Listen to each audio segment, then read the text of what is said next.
میری دکان میں قدم رکھے تو کئی دنوں سے آپ کے انتظار میں یہاں بیٹھا ہوا تھا۔ میں جانتا تھا کہ آپ ضرور میری دکان پر تشریف لائیں گے۔ آپ رحمت اللہ علیہ نے فرمایا تمہیں کیسے پتا تھا کہ میں تمہاری دکان پر آؤں گا؟ وہ کہنے لگا کہ حضرت عرصہ ہوا ہے، کئی مہینوں سے میرا کاروبار نہیں چل رہا تھا، میرا کاروبار دن بدن ٹھپ ہوتا جا رہا تھا، فاقوں تک کی نوبت آ گئی تھی۔ مجھے اپنی فکر نہیں تھی لیکن اپنے چھوٹے چھوٹے بچوں کی تھی۔ اس بڑھاپے میں اللہ تعالیٰ نے اولاد تو دی لیکن ان کو پالنے کا کوئی بندوبست نہیں ہو رہا تھا۔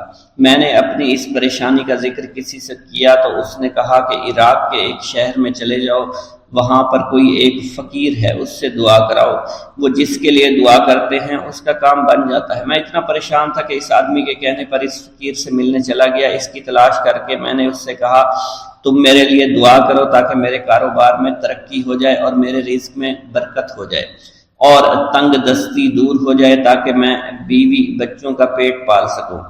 فقیر مجھے دیکھ کر کہنے لگا کہ تم پیران پیر غوث اعظم دستگیر رحمت اللہ علیہ کو نہیں جانتے؟ میں نے کہا میں نہیں جانتا۔ وہ کہنے لگا حیرت ہے کہ تمہیں یہ پتہ نہیں کہ تم ان کو جانتے ہی نہیں کہ ولیوں کے سردار ہیں۔ میں تو بہت چھوٹا سا فقیر ہوں، میری دعاؤں میں اتنا اثر نہیں کہ وہ غوث اعظم رحمت اللہ علیہ ہیں، جس کے لیے بھی دعا کریں اس کا بیڑا پار ہو جایا کرتا ہے، اور جب اس دور میں غوث پاک رحمت اللہ علیہ خود موجود ہے تو پھر ہمارا کیا مقام ہوگا ان کی دعا کے آگے؟ ہماری دعا کچھ بھی نہیں ہے۔ میں نے کہا اگر یہ بات ہے کہ آپ سے بڑا کوئی بزرگ ہے تو مجھے بتائیے کہ غوث پاک رحمت اللہ علیہ مجھے کہاں ملیں گے اور میں کہاں جاؤں ان سے ملنے کے لیے؟ وہ کہنے لگا کہ وہ جیلان میں ہیں، تم ادھر جاؤ، ہماری کیا جرت کہ آپ کے لیے دعا کریں۔ آپ رحمت اللہ علیہ جس کے لیے بھی دعا فرماتے ہیں اس کا بیڑا پار ہو جاتا ہے اور اس کو کہیں بول جانے کی ضرورت نہیں ہوتی۔ حضور جب اس فقیر نے مجھے یہ بات کہی تو فوراً جیلان شریف میں آ گیا اور یہاں پر میں نے آپ کی تلاش شروع کی۔ آج دیکھیے آپ خود بخود میری دکان پر تشریف لائے ہیں۔ اب دیکھیے کہ آپ کے آنے سے کیسا نور میری دکان میں آ گیا ہے۔ حضور میرے حق میں دعا فرما دیجئے، اللہ پاک میری زندگی کو آسانیاں عطا فرمائے، مجھے اپنی بیوی اور بچوں کی بہت فکر ہے۔ آپ رحمت اللہ علیہ نے فرمایا پریشان ہونے کی ضرورت نہیں، اللہ تعالیٰ سب معاملات ٹھیک فرما دے گا۔ یہ کہہ کر آپ تشریف لے گئے، اس بچے کے پاس آئے اور اس کے ہاتھ میں جلیبی تھما دی۔ ابھی وہاں سے جانے والے تھے، دوسرا بچہ آیا، اس نے کہا کہ بابا آپ نے اسے تو جلیبی لا کر دی ہے، مجھے بھی لا کر دیں۔ آپ نے اس سے بھی تسلی دی اور کہا میں تمہیں بھی جلیبی لا کر دے دیتا ہوں بیٹا۔ یہ دیکھ کر مریدین بہت غصہ ہونے لگے اور کہا کہ حضور ہم اس بچے کو جلیبی لا کر دے دیتے ہیں، آپ کیوں زحمت کرتے ہیں؟ لیکن آپ نے فرمایا نہیں، یہ بچے مجھ سے کہہ رہے ہیں نا، میں ان کا نہیں ٹال سکتا۔ حضور آپ بہت مصروف شخصیت ہے، کیوں ان چھوٹے بچوں کی باتیں سن رہے ہیں؟ آپ نے ہاتھ کے اشارے سے انہیں روکا اور فرمایا اللہ تعالیٰ نے ہمیں جس کام کے لیے چنا ہے بس وہ کام ہی ہم کر رہے ہیں، تم لوگ اللہ پاک کی حکمت کو نہیں سمجھ رہے۔ پھر آپ جتنی بار وہ بچے آپ کو بھیجتے رہے، آپ رحمت اللہ علیہ ان کے لیے جلیبیاں لاتے رہے، حتیٰ کہ آخری بچے کو بھی آپ نے جلیبی لا کر دے دی اور وہ مزے سے کھانے لگے۔ جلیبی کھانے کے بعد وہ آپ کو دعائیں کرنے لگے اور کہا آپ بہت اچھے انسان ہیں، جیسا کہ آپ کے بارے میں ہم نے سنا تھا آپ ویسے ہی ہیں، آپ اخلاق کے بہت عمدہ ہیں، آپ کی سخاوت کے بارے میں ہم نے جتنا سن رکھا تھا آپ اتنے ہی سخی ہیں، ہم آپ سے بہت خوش ہوئے۔ آپ رحمت اللہ علیہ مسکرائے، بچوں کی خوشی دیکھ کر آپ کو دلی اطمینان ملا۔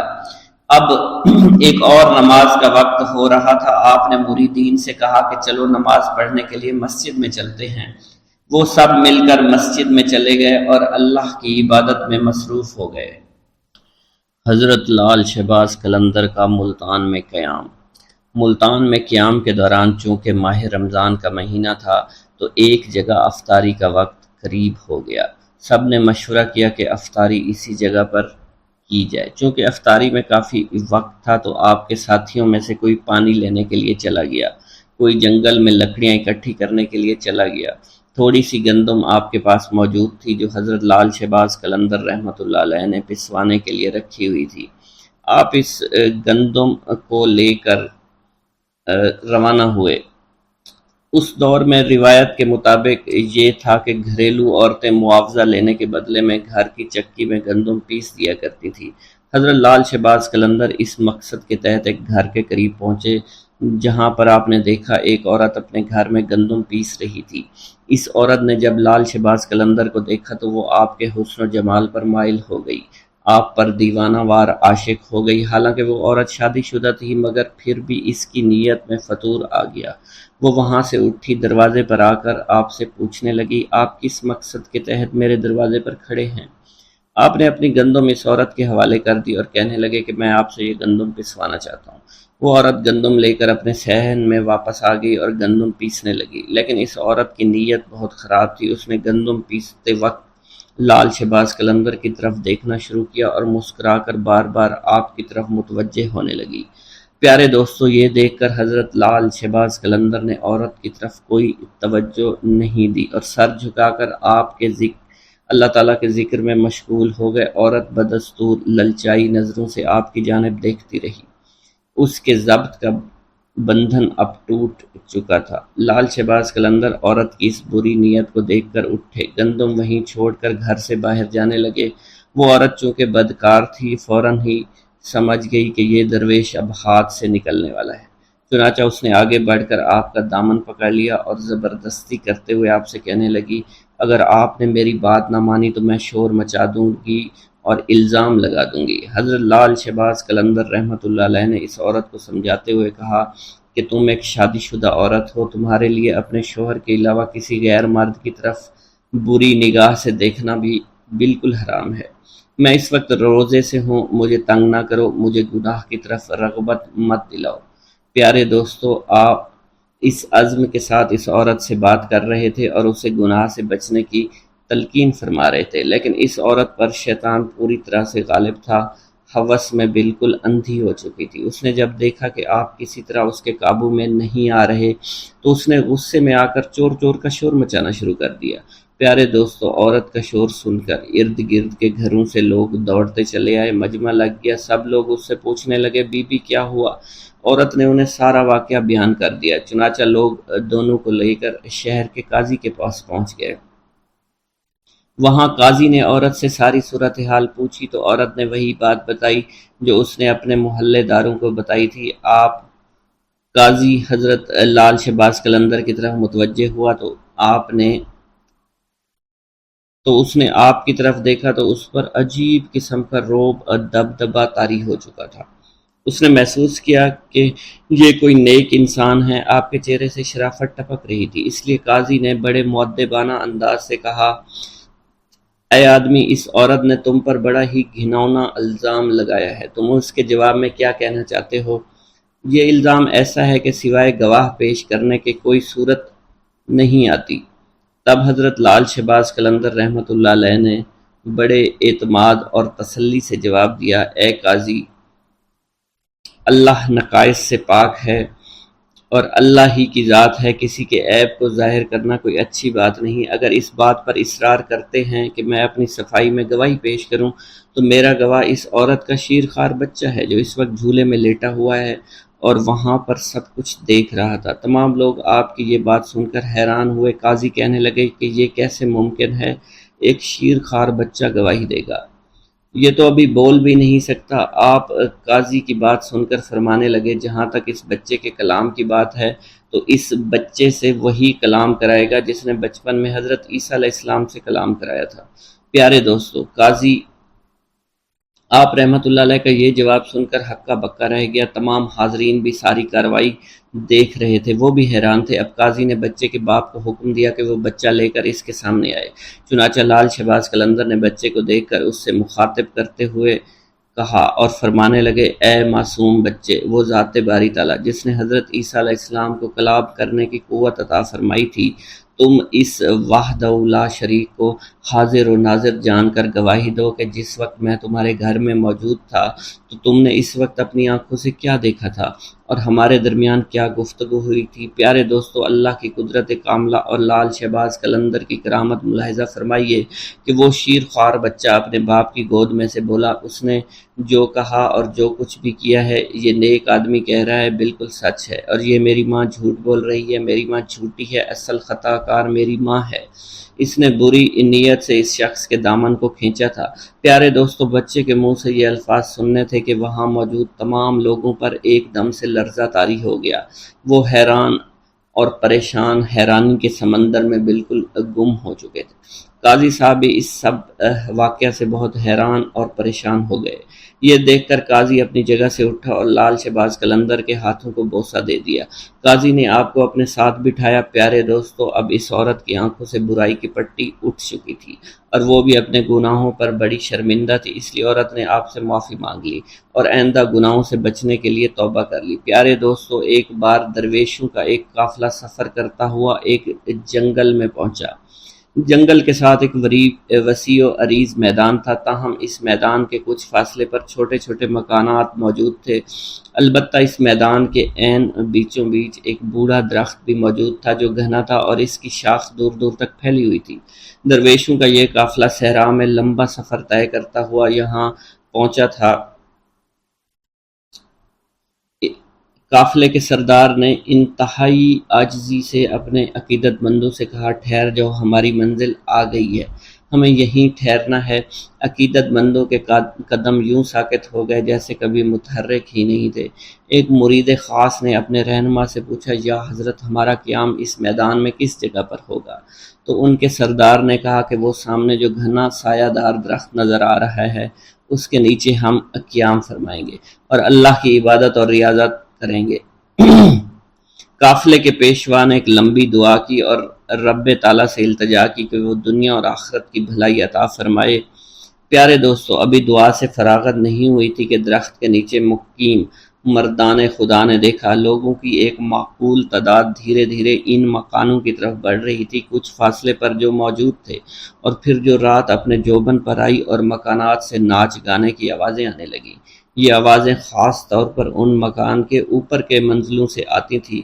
مریدین نے بڑی حیرانگی سے ایک دوسرے کی طرف دیکھا کیونکہ یہ آوازیں عبادت کی آوازوں سے مختلف تھیں اور ان کی عبادت میں مخل ہو رہی تھی۔ جب انہوں نے اپنے مرشد کو انتہائی سکون و اطمینان کے ساتھ عبادت میں مشغول دیکھا تو تمام عقیدت مندوں نے اس ہنگامے کے باوجود اپنی ریاضت اور عبادت جاری رکھی، مگر ان کے دل میں پریشانی ضرور تھی۔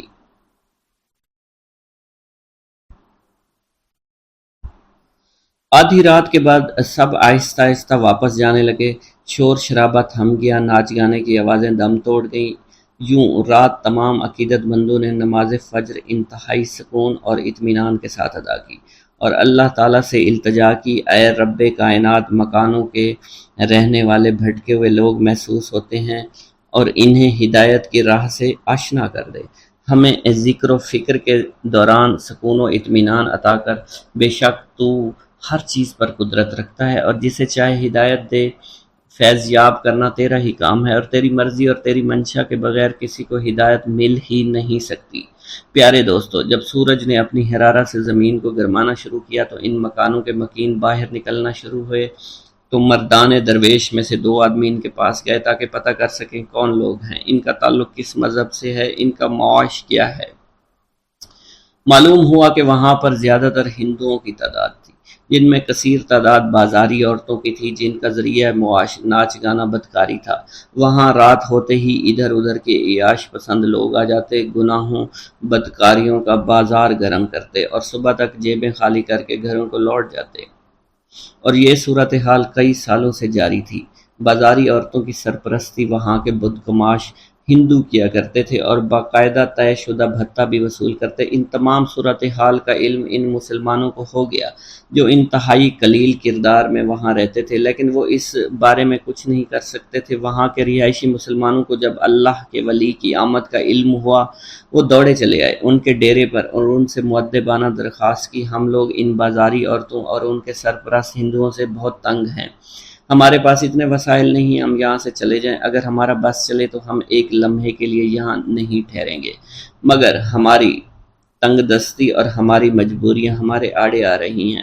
آپ لوگوں کو ہمارا مشورہ ہے کہ آپ یہاں سے کسی اور جگہ چلے جائیں، کیونکہ یہ جگہ آپ جیسے خدا پرست لوگوں کے قابل نہیں ہے، اور آپ کی کوئی مجبوری بھی نہیں ہے، اور نہ ہی آپ کے آبائی مکانات یہاں موجود ہیں۔ آپ کو جہاں بھی چاہیں آپ ڈیرہ ڈال سکتے ہیں، آپ یہاں پر عبادت ریاضت پرسکون طور پر کبھی نہیں کر سکیں گے۔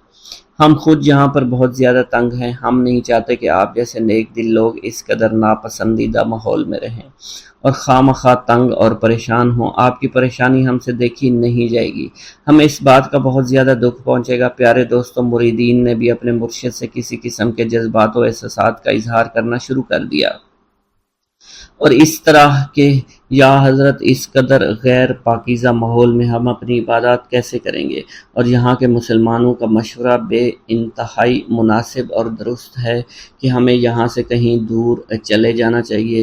یہ مشورہ سننے کے بعد مریدین نے کہا کہ مرشد کے چہرے پر جلال اور آنکھوں میں ایک اندھی چمک پیدا ہو گئی۔ انہوں نے پہلے تو اللہ اکبر کا نعرہ لگا، پھر کلمہ استغفار پڑھا، اس کے بعد اپنے عقیدت مندوں سے فرمایا، تم لوگ یہ مت سمجھو کہ ہم یہاں پر عارضی طور پر قیام کرنے کے لیے آئے ہیں، ہم یہاں پر بڑا لمبا عرصہ قیام کریں گے۔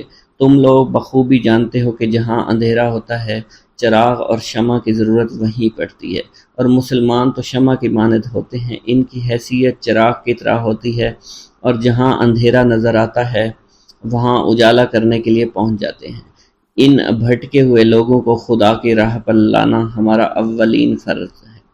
ہم یہاں کے لوگوں کو ناپاکی سے دور کر کے دم لیں گے، بگڑے ہوئے مردوں عورتوں کی اصلاح کریں گے، اللہ تعالیٰ کی مدد سے اس علاقے کی تمام تر گمراہی کو دور کریں گے۔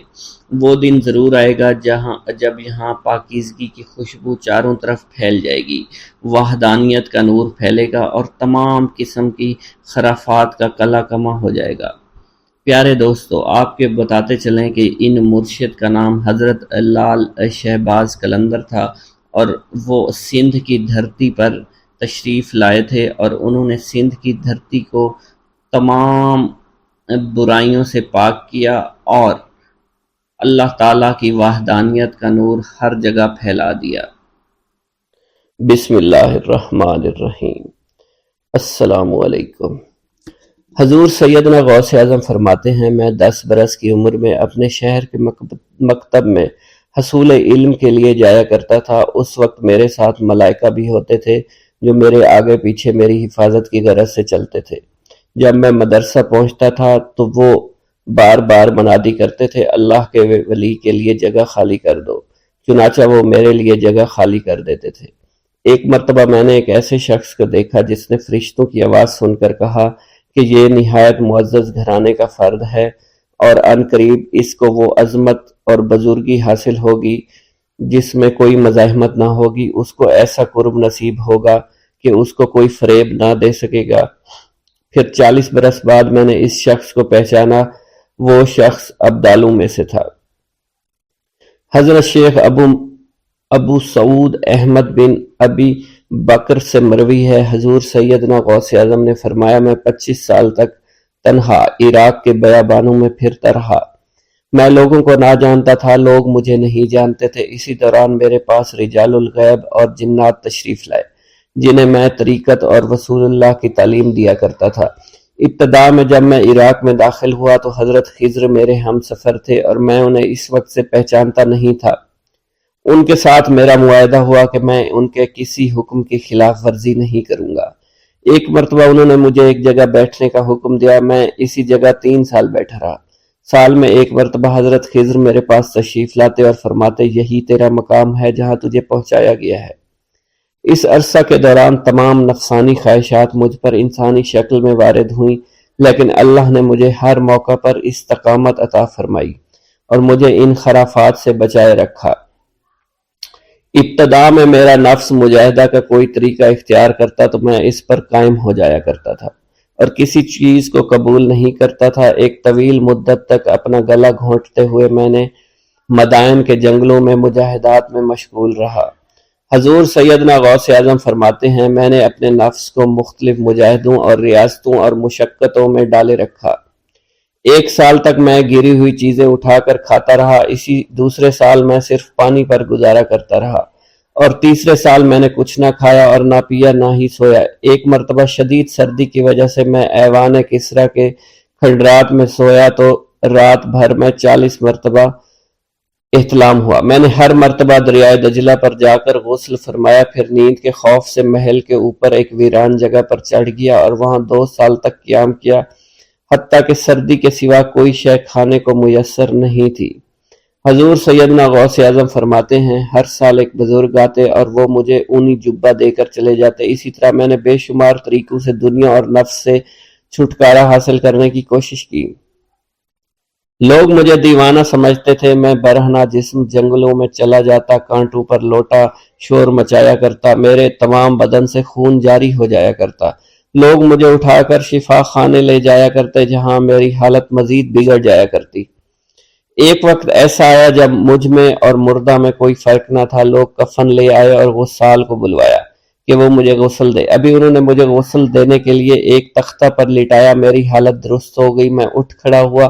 طریقت کی ان پرخطر راہوں میں نہ تو میں کبھی خوف زدہ ہوا، نہ کبھی میرا نفس مجھ پر غالب پا سکا، اور نہ ہی دنیا کی آسائش مجھے حیران کر سکی۔ حضور سید غوث اعظم فرماتے ہیں، شیطان نے میرے گرد بے شمار جال بچھائے۔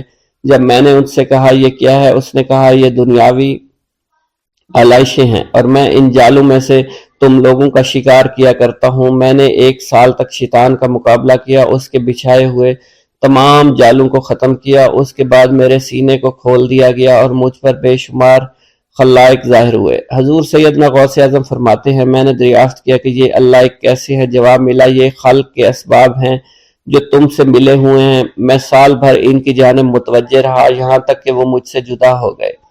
جب مجھ پر باطن ظاہر ہوا تو میں اپنے قلب کو بہت سے علائق سے ملوث پایا۔ میں نے دریافت کیا یہ علائق کیا ہیں؟ جواب ملا، یہ تمہارے ارادے، تمہارے اختیارات ہیں۔ چنانچہ 1 سال تک ان کی جانب متوجہ رہا، یہاں تک کہ وہ سب علائق مجھ سے دور ہو گئے اور میرا قلب ان غلاظتوں سے نجات پا گیا۔ حضور سیدنا غوث اعظم فرماتے ہیں، پھر میں نے توکل کے دروازے پر آیا، میرا مقصد پورا ہو، لیکن جب میں توکل کے دروازے پر پہنچا، بے شمار لوگ وہاں موجود تھے۔ میں ہجوم کو چیرتا بڑھا اور شکر کے دروازے پر پہنچ گیا، یہاں بھی لوگوں کا جمع غفیر موجود تھا، اسے بھی چیرتا آگے بڑھا اور مشاہدہ کے دروازے پر پہنچ گیا، یہاں پر موجود ہجوم کو بھی چیرتا ہوا اندر داخل ہوا، حتیٰ کہ سب سے آخر میں مجھے فقر کے دروازے پر لا دیا گیا۔ فقر کا دروازہ خالی تھا۔ جب میں اس دروازے میں داخل ہوا تو دیکھا جن جن چیزوں کو میں نے ترک کیا تھا وہ سب یہاں موجود تھی۔ یہاں مجھے ایک بہت بڑے روحانی خزانے کی فتوحات سے نوازا گیا۔ میرے لیے تمام دنیا کے خزانے کھول دیے گئے، مجھے روحانی عزت، دائمی غنا اور خالص آزادی عطا فرمائی گئی۔ میری تمام چیزیں جو میری ہستی اور میری صفات سب معدوم ہو گئی تھی، وہ میری ہستی کی جگہ کسی اور نے لے لی تھی۔ حضرت شیخ ابو سعید مخزومی نے حضور سیدنا غوث اعظم کو خرقہ خلافت سے نوازا اور فرمایا، اے عبد القادر، یہ وہ خرقہ ہے جو حضور نبی کریم صلی اللہ علیہ وسلم نے سیدنا علی المرتضیٰ کو عطا فرمایا۔ سیدنا علی المرتضیٰ نے یہ خرقہ خواجہ حسن بصری کو عطا فرمایا، جس سے ہوتا ہوا یہ مجھ تک پہنچا، اور یہ تمہاری امانت تھی جو میں نے تم تک پہنچا دی۔ حضور سیدنا غوث اعظم نے جب خرقہ مبارک کو زیب تن کیا تو آپ پر بے شمار انوار و تجلیات کی بارش ہونا شروع ہو گئی۔ بھوک اللہ کے خزانوں میں سے ایک خزانہ ہے۔ حضرت شیخ ابو محمد فرماتے ہیں، ایک روز میں حضور سیدنا غوث اعظم کی خدمت میں ایسی حالت میں حاضر ہوا کہ فاقہ سے تھا، اور میرے اہل و عیال بھی کئی دنوں سے بھوکے تھے۔ میں نے آپ کی خدمت میں سلام عرض کیا تو آپ نے میری دلی کیفیت کو بھانپتے ہوئے فرمایا، اے جونی، بھوک اللہ تعالیٰ کے خزانوں میں سے ایک خزانہ ہے، اور اللہ عز و جل جس کو دوست رکھتا ہے اس کو فاقہ کی نعمت عطا فرما دیا کرتا ہے۔ حضرت شیخ زین الدین فرماتے ہیں، ایک مرتبہ میں اور ایک میرا دوست حج کی ادائیگی کے بعد بغداد شریف آئے۔ بغداد شریف میں ہم کسی کو جانتے نہیں تھے اور ہمارے پاس صرف ایک قبضہ کمان تھی جسے فروخت کر کے ہم نے کچھ چاول خریدے اور انہیں پکایا۔ ہم ان چاولوں سے سیر نہ ہو سکے اور نہ ہی ہمیں کوئی لطف محسوس ہوا۔ بعد ازاں ہم حضور سیدنا غوث اعظم کی محفل میں حاضر ہوئے تو آپ کچھ کلام فرما رہے تھے۔ ہمیں دیکھتے ہی آپ نے اپنا کلام قطع کر لیا اور فرمانے لگے، حجاز مقدس سے کچھ مہمان آئے اور ان کے پاس قبضہ کمان کے سوا کچھ نہ تھا جسے انہوں نے فروخت کر کے چاول خریدے اور انہیں پکا کر کھایا، لیکن نہ ہی وہ سیر ہوئے اور نہ ہی لطف اندوز۔ حضرت شیخ زین الدین ابو الحسن علی بن ابو طاہر ابراہیم انصاری فرماتے ہیں، ہم نے جب حضور سیدنا غوث اعظم کا یہ کلام سنا تو ہم نہایت حیران ہوئے۔ محفل کے اختتام پر آپ نے دسترخوان بچھوایا۔ میں نے آہستگی سے اپنے دوست سے اس کی پسندیدہ چیز کے متعلق پوچھا تو اس نے کہا، حلوہ کھانا چاہتا ہے، اور میرے دل میں اس وقت شہد کی خواہش پیدا ہوئی۔ ابھی یہ سب کچھ ہمارے دلوں میں ہی تھا کہ حضور سیدنا غوث اعظم نے اپنے خادمین کو حکم دیا، جاؤ حلوہ شہد لے آؤ۔ خادمین نے حکم کی، تعمیل کی اور حلوہ اور شہد ہمارے سامنے لا کر رکھ دیا۔ آپ کا اس طرح ہمارے دلوں کی بات پر مطلع ہونے سے ہم حیران رہ گئے۔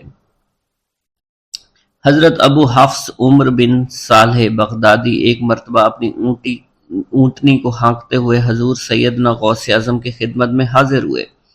عرض کرنے لگے، حضور میں حج کے لیے بیت اللہ شریف جانا چاہتا ہوں، مگر میری یہ اونٹنی میرا ساتھ دینے کے قابل نہیں ہے اور فی الحال میرے پاس کوئی دوسری سواری بھی نہیں ہے۔ آپ نے اس اونٹنی کی پشت پر ہاتھ پھیرا۔ اس کے بعد حضرت ابو حفص عمر بن صالح بغدادی نے اس اونٹنی کو ایڑی لگائی تو وہ اونٹنی بیت اللہ شریف تک بھاگتی ہی چلی گئی اور کوئی دوسری سواری اس کے قریب نہیں پہنچ سکی۔ حضرت ابو حامد فرماتے ہیں، میں ایک مرتبہ بغداد شریف میں حضور سیدنا غوث اعظم کی خدمت میں حاضر ہوا اور اپنا مصلی آپ کے نزدیک بچھا کر بیٹھ گیا۔ آپ نے مجھ سے فرمایا، اے حامد، تم عنقریب بادشاہوں کے دسترخوان پر بیٹھو گے۔ چنانچہ جب میں حران واپس پہنچا تو سلطان نور الدین زنگی نے مجھے اپنے پاس رہنے پر مجبور کر دیا اور مجھے اپنا مصاحب خاص مقرر کر دیا اور ناظم اوقاف مقرر فرمایا۔ حضرت شیخ ابو المظفر اسماعیل سے منقول ہے کہ ایک مرتبہ حضرت شیخ الہیتی بیمار ہو گئے۔ حضور سیدنا غوث اعظم ان کی عیادت کے لیے تشریف لائے۔ آپ نے ان کے نزدیک کھجور کے 2 درخت دیکھے جو 4 سال سے خشک تھے اور ان پر پھل نہیں آتا تھا۔ آپ نے ان درختوں کے نیچے بیٹھ کر وضو کیا اور 2 رکعت نماز ادا فرمائی۔ کچھ دن گزرنے کے بعد ان درختوں پر پھل لگ گئے اور وہ دوبارہ سے سرسبز و شاداب ہو گئے۔ جھولی کو میری بھر دو ورنہ کہے گی دنیا، ایسے سخی کا منگتا پھرتا ہے مارا مارا۔ مولانا عبد الرحمن جامی فرماتے ہیں، حضور سیدنا غوث اعظم کا ایک مرید آپ کے ہمراہ مسجد کی جانب جا رہا تھا۔ جمعہ کا دن تھا۔ اس دن کسی بھی شخص نے آپ کو دیکھ کر نہ سلام کیا نہ ہی کچھ توجہ فرمائی۔ اس مرید کے دل میں خیال آیا کہ پہلے تو آپ جمعہ کی نماز کی ادائیگی کے لیے بڑی مشکل سے لوگوں کے ہجوم میں سے ہوتے ہوئے مسجد کی جانب تشریف لے جایا کرتے تھے، اور آج کوئی شخص بھی آپ کو سلام نہیں کر رہا ہے اور نہ آپ کے نزدیک آ رہا ہے۔ مولانا عبد الرحمن جامی فرماتے ہیں، ابھی یہ خیال اس مرید کے دل میں ہی تھا کہ حضور سیدنا غوث اعظم نے مسکرا کر اس مرید کو دیکھا، پھر لوگوں کا ایک جمع غفیر اکٹھا ہو گیا اور ہر کوئی آپ سے سلام کرنے کا خواہش مند تھا، یہاں تک کہ اس مرید اور آپ کے درمیان ہجوم حائل ہو گیا۔ اس مرید کے دل میں یہ خیال آیا کہ یہ پہلا حال اچھا تھا جب میں اور آپ تنہا تھے۔ مولانا عبد الرحمن جامی فرماتے ہیں، حضور سیدنا غوث اعظم شیخ عبد القادر جیلانی نے ایک مرتبہ پھر اس مرید کی دلی کیفیت کو بھانپتے ہوئے فرمایا، تمہیں معلوم نہیں لوگوں کے دل میری مٹھی میں ہیں، میں انہیں چاہوں تو پھیر دوں، چاہوں تو اپنی جانب متوجہ کر لوں۔ ایک مرتبہ ایک عورت حضور سیدنا غوث اعظم کی خدمت میں بیٹے کو لے کر حاضر ہوئی۔ عرض کیا، میرے اس بیٹے کو آپ سے دلی لگاؤ ہے۔ آپ اسے اپنی غلامی میں قبول فرما لیں، میں اللہ عز و جل اور آپ کی خاطر اپنے بیٹے پر اپنے حق کو معاف کرتی ہوں۔ آپ نے اس لڑکے کو قبول فرما لیا۔ چند روز بعد وہ عورت اپنے بیٹے سے ملنے کے لیے آئی تو وہ لڑکا آپ کے حکم سے مجاہدات میں مشغول تھا اور بے حد کمزور اور لاغر ہو چکا تھا۔ اس عورت نے جب آپ کو دیکھا تو آپ اس وقت مرغی کا گوشت کھا رہے تھے، آپ کے سامنے ہڈیاں پڑی ہوئی تھی۔ اس عورت نے آپ سے کہا کہ آپ خود تو مرغی کھاتے ہیں جبکہ میرا بیٹا سخت مجاہدات میں مشغول ہے۔ آپ نے اس عورت کی بات سننے کے بعد ہڈیوں کی جانب اشارہ کیا اور حکم دیا، اللہ عز و جل کے حکم سے زندہ ہو جاؤ۔ آپ کا یہ فرمانا تھا کہ ان ہڈیوں سے ایک سالم مرغی زندہ کھڑی ہو گئی۔ آپ نے فرمایا کہ جب تیرا بیٹا اس منزل پر پہنچ جائے گا تو پھر جو چاہے گا کھائے گا۔ منقول ہے ایک مرتبہ حضور سیدنا غوث اعظم کو اللہ عز و جل کی جانب سے حکم ہوا کہ 700 مردوں اور 700 عورتوں کو واصل باللہ کریں۔ آپ نے اللہ کے اس فرمان کے مطابق مجمع عام میں نظر دوڑائی تو مجمع میں سے 700 مرد اور 700 عورتیں علیحدہ ہو گئیں۔ آپ نے ان پر نگاہ ولایت ڈالی تو وہ سب واصل اللہ ہو گئے۔ حضور سیدنا غوث اعظم مدینہ منورہ میں حضور نبی کریم کے روضہ مبارک پر حاضری دینے کے بعد باپیادہ بغداد شریف واپس تشریف لا رہے تھے۔ راستے میں ایک چور جو کہ ناکہ لگا کر کسی مسافر کا انتظار کر رہا تھا، اس نے آپ کو قریب آنے پر روک لیا۔ آپ نے اس چور سے دریافت کیا، تم کون ہو؟ اس نے کہا، دیہاتی ہوں۔ آپ کو بذریعہ کشف اس کی بدنیتی کی خبر ہو چکی تھی۔ اسی دوران اس چور کے دل میں خیال پیدا ہوا کہ یہ غوث اعظم ہوں گے۔ آپ نے اس کے دل کی بات کو بھانپتے ہوئے فرمایا کہ میں عبد القادر ہوں۔ چور نے جب آپ کی بات سنی فوراً قدموں میں گر پڑا اور معافی کا خواستگار ہوا۔ آپ کو اس کی حالت پر ترس آ گیا۔ آپ نے اللہ عز و جل کے حضور اس کے لیے دعا فرمائی تو ندائے غیبی سنائی دی، اے غوث اس چور کو سیدھے راستہ دکھاتے ہوئے قطب بنا دو۔ آپ نے اس چور کی جانب نگاہ دوڑائی تو آپ کے فیض روحانی سے قطب کے درجے پر وہ فائز ہو گیا۔ حضرت شیخ ابو عباس خضر بن عبداللہ بن جایہ حسینی فرماتے ہیں، ایک مرتبہ میں نے خلیفہ ابو المظفر یوسف عباسی کو حضور سیدنا غوث اعظم شیخ عبد القادر جیلانی کی خدمت میں موجود پایا۔ اس نے آپ سے کسی کرامت کو دیکھنے کی درخواست کی اور کہا کہ اس سے میرا دل مطمئن ہو جائے گا۔ حضور سیدنا غوث اعظم حضرت سیدنا شیخ عبد القادر جیلانی نے خلیفہ سے پوچھا کہ تو کیا چاہتا ہے؟ اس نے کہا کہ ایک سیب، اور اس وقت عراق میں سیبوں کا موسم نہ تھا۔ آپ نے اپنے دست مبارک فضا میں بلند کیا اور دیکھتے ہی دیکھتے آپ کے ہاتھ میں 2 سیب آ گئے۔ آپ نے ایک سیب ابو المظفر کو دیا اور دوسرا خود رکھ لیا۔ ابو المظفر نے جب اپنا سیب چیرا تو اس میں سے کیڑا نکل آیا۔ اس نے جب اپنا سیب چیرا تو یہ اندر سے سفید تھا، اس میں سے کستوری کی خوشبو آ رہی تھی۔ ابو المظفر نے وجہ دریافت کی تو آپ نے فرمایا، اس سیب میں سے کیڑا اس وجہ سے نکلا کیونکہ اس سیب کو ظالم کا ہاتھ لگا ہوا تھا۔ حضرت شیخ ابو محمد سے مروی ہے، ایک مرتبہ میں حضور سیدنا غوث اعظم کی خدمت میں بغداد شریف حاضر ہوا۔ کچھ دنوں تک آپ کے ہاں قیام پذیر رہا اور روحانی فیوز و برکات سے مالا مال ہوا۔